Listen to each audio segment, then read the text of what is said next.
So, today I am going to explain to you about bits because it's something I've had a lot of requests for, and people ask me a lot of times about what do you use on this horse and why, etc., etc. So what I've done is I've just chosen two horses that I'm riding at the moment and that I've been jumping and that I don't know particularly very well, but I've just want to go through and explain to you why I've chosen these bits for those horses.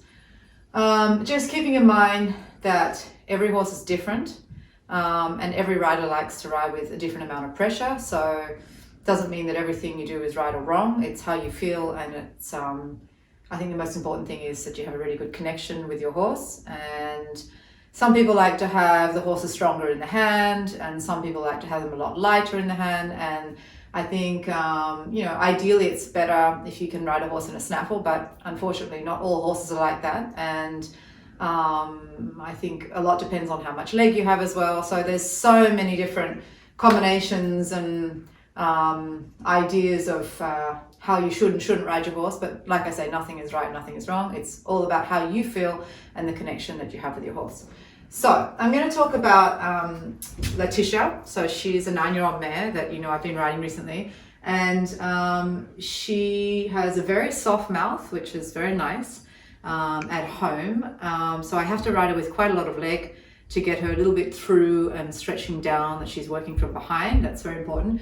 And in the ring she gets strong, which I quite like. I like when they take me to the fence. And so at home I ride her in just a simple snaffle. And then in the show I have this bit, which as you can see, it's got these little rolls on the side, these copper rolls, and it's got this flat little plate in the middle. And so it's quite soft, but she respects it, and I have a really good connection. And maybe it pushes down a little bit on the tongue, but she's very happy and very comfortable in it, and I feel like I have a really good connection. I get a good stretch, and I think the most important thing is that to get your horse's neck out over the fence, because from my experience, that's how I feel like I get a lot more scope out of my horses.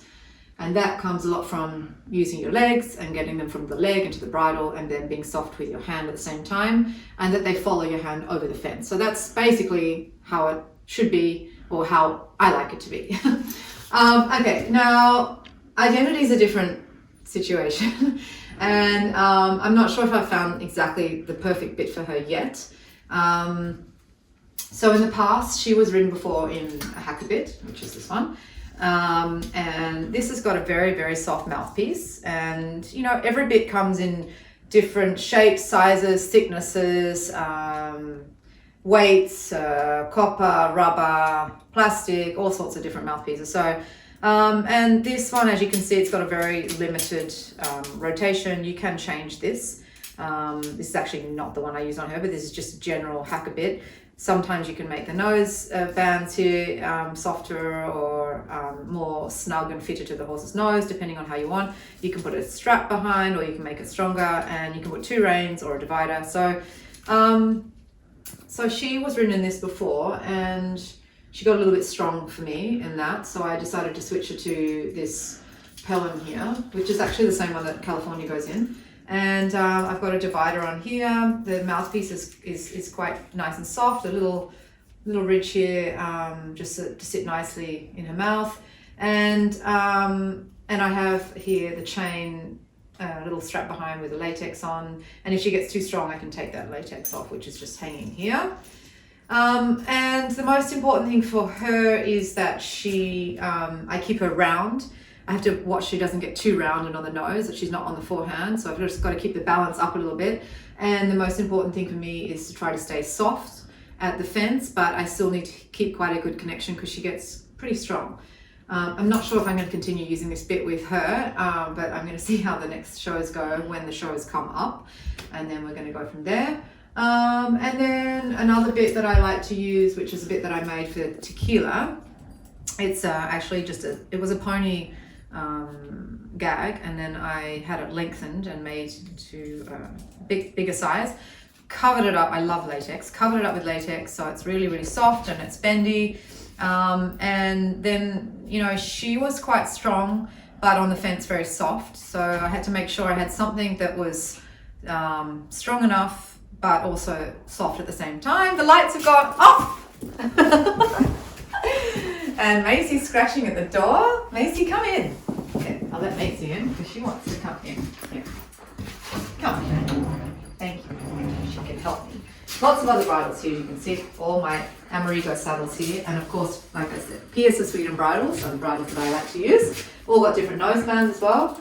And then I have these fantastic reins that I actually had made specifically for me from Amerigo. And they've got all these notches on, they've got rubber in between, so if the horse gets sweaty or it's raining, you don't lose your grip, and they're fantastic reins. I can highly recommend them.